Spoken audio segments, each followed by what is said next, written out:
it's your girl AyChristene, and you guys suggested that I check out 10 things that keep me awake at night by The Odd Ones Out as a way to find out. I want to find out in this if any of the 10 things that keeps him awake are things that keep me awake.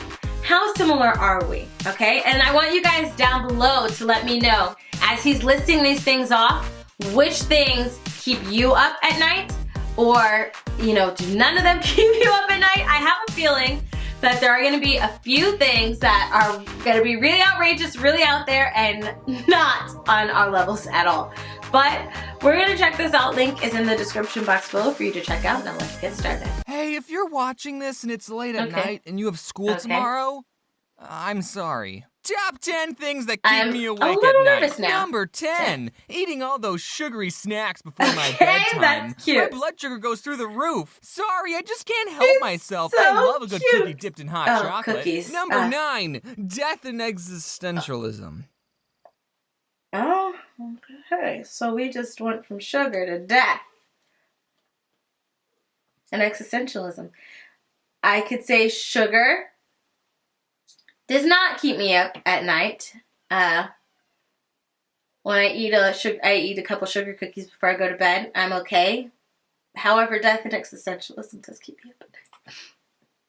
Just the thought that one day, me and everyone I love will die. And in just 500 years, no one is going to remember me. So what's the point of doing anything? In the grand scheme of the universe, do I even matter? Unless the internet's still around by then. Thumbs up if you're watching this in the year 2516. Wow. And also, don't forget me. Don't forget Number me. 8, my dogs. Well, you can't just like go from sugar to death and existentialism, which, okay, 10 did not. 9 is highly relatable to me. Like, I haven't had thoughts like this for at least a week, so I've been okay. And then he brings it up. So tonight, I'm gonna be awake thinking about these things all over again. Thanks so much, Odd Ones Out. Ding. And then go to dogs, okay? You can't go from sweet and adorable, like, oh, cookies, I can't help myself, and then to death. And then, my dogs. It takes your head for a spin, It takes your head for a spin. Bed every night. And you see, I sleep on a twin-size bed, which is a stupid name for a bed that can fit one person. And I'm actually a twin, so I'm allowed to sleep on those. And I'm not on the below average side of the height spectrum, so I cover about 110% of the bed. And if me and my dogs are both cognitive enough to plan something out, maybe we could set up a system. I mean, they're pretty small dogs. I did the math. They should be able to fit. But my dogs have found that the most comfortable part of the bed is right dead center in the middle. So I just gotta finagle my way into a comfortable position. And if the dog leans up against you or sits on your leg, then you're obligated by dog law not to move because you might disturb the dog. And you love them too much to do that. And my bed is right next to a window, so I sometimes open the blinds so they can look outside. And so they're both right next to my face. But then in the morning, if there's another person or God forbid another dog outside, then... Jeez, that was a long one. I just like talking about dogs. Their barking is so cute. Number 7, there are as many creatures on your body as there are people on Earth. And you don't want to even know how many are living on your bed right now. Now, is this true? I don't know. I just saw it on one of those fun fact websites. Not too fun of a fact, I think. But not knowing whether or not it's true is even scarier. That means there are probably microorganisms dying on you every second. At least 12 of them have died on you since you started watching this video. But chances are that some of them are probably doing it on your kneecaps, on your eyelashes. Microorganism, more like micro-orgasm. And there's 2 ways you can look at this. One being that there's so many tiny creatures living on me. And no matter how hard I scrub, I'll never be clean. Or you're never alone. Every night when you hop into that empty bed of yours, you're sleeping with billions of microorganisms. You slut. Number 6, they never caught these. I did that. Oh my goodness. Oh, I see the title of this. That itch has gotten me before. I didn't watch the movie, but I heard that they still haven't caught this person, so I'm like, bruh, no. But that, I like he ended it. You slut. It just ends it. Oh goodness. Microorganisms. Number 6, they never caught the Zodiac Killer. I know he was around in the 70s, but if he was in his 20s and the 70s, that means he's only in his late 60s, early 70s right now. He can still be out there. Who knows what he could be doing? Maybe even failing at running for president. And also, according to some Ted Cruz. That's hilarious. Conspiracy theories, they never caught John Wilkes Booth. Maybe Booth wants to get revenge. Maybe he's had enough and now he wants to run for president. Number 5, fractals. What are those, you ask? Imagine you're a farmer and you have infinity fence posts to build a closed pen for your animals, and you have to use all the fence posts. What? And you think, well, first off, that's physically impossible. If I have infinity fence posts, then I can't use all of them because I'll always have more. Hey, while you're complaining and theorizing over there, I just built your stupid pen and it looks like this. This is a fractal, children. It's a closed shape with an infinite perimeter. What? Infinite perimeter? But I can see it. I can measure it. Oh, no. Shut up. You're not looking close enough. Let's zoom in. Basically, you can zoom up on this pattern forever. That's just what a fractal is. So since no matter how much you zoom up on this shape, it will always repeat itself. The perimeter of this shape, or the fence you use to make it, is infinite. It's a closed shape with an infinite perimeter. I've never heard of this before. Too? I don't know. Ask Vsauce. Doesn't that blow your mind? Number 4. Barcode scanners scan the white spaces in the barcode, not the black spaces. Number 3. Looking on my phone for Did he really? Did he really? Did he really? They just threw it in there like it's nothing. Oh dear. Spaces in the barcode, not the black spaces. Number 3, looking on my phone for hours before I go to bed. True. How many times do you tell your friends over Skype, all right, I'm going to bed now, and then you go to your bed and you pull out your phone and mess around with it for an hour? And I've heard some studies saying, oh, looking at computer screens all day makes it harder for you to sleep, which is probably true. Why do I go on my phone every night? And the sad thing is I usually stop looking at my phone because my battery is going to die. We all have Number problems. 2, the universe is huge. Whoa, do you realize how big space is? Man, we are just a speck in the grand scheme of things. This is kind of getting back to my point that nothing really matters. Did you know that scientists have found a black hole that's 12 billion times larger than the sun? Goodness. That black hole is about 1,800 light years long. Gosh. You know, you probably could have lived your whole lives without knowing that. Yeah, I'm sorry. Before we get to number 1, here are some honorable mentions. Honorable mentions. You have a better chance of dying if you're left-handed. I'm left-handed. Oh my gosh, the blobfish is endangered. Yellowstone is set to erupt any minute. I have to vote for Don. What is phase? What do they even do? Can I join that bug I saw right before the lights? Hold on. The lights I turned off right before I turned off the lights. Leafy's real name is Calvin, and I like that name. America's Debt.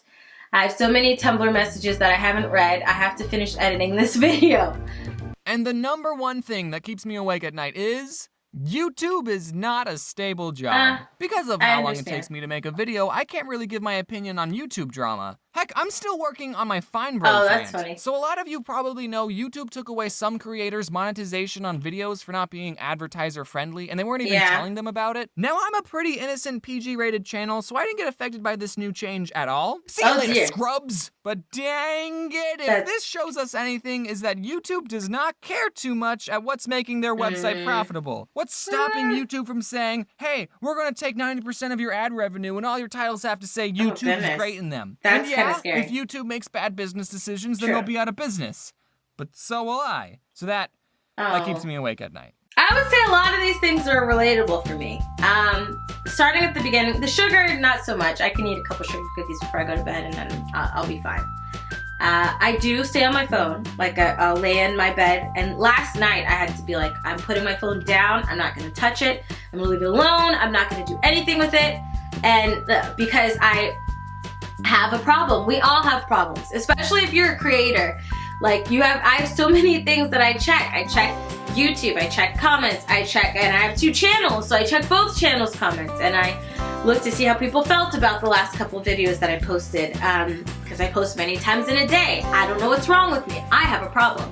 I also check Twitter, and I check Instagram, and sometimes I'll check other YouTube channels, you know, and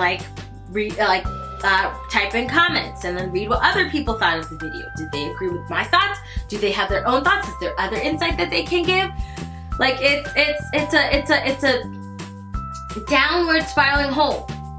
Great example, right? This wasn't particularly on the phone, but YouTube is a spiraling hole of like darkness that takes your soul. In the aspect of like when you watch it, you're stuck watching for a long time. Me and my husband, it was like 10 o'clock. I'm like, okay, you know what? I'm gonna wake up early. I'm not gonna go to bed late. I'm gonna wake up early, and then we watched a YouTube video, and they're like, oh, remember this video? And we went to that. And like, oh, remember this video? And we went to that. And then we went, like, it was like onward until 1:15 in the morning. That's when I was like, oh my gosh, we wasted our lives. I gotta go. I swore I was not gonna go to bed late. I'm like, 10 o'clock, I'll watch a video and that's it. But you get to rewatching a bunch of stuff, and we stayed up till like 1:15. And I was like, oh no, I'm going to bed. That's it, I'm going to bed. So I can see how social media, I would put phone/social media, waking you up at night. Death and existentialism, totally there with that. Space being so large does keep me awake at night. Like if my husband's watching one of those, because sometimes we like to put on documentaries before we go to sleep, because it's not, even though it's something that's interesting, it's not anything that I'm gonna be like, oh my goodness, I need to sit up and find out every single thing about it.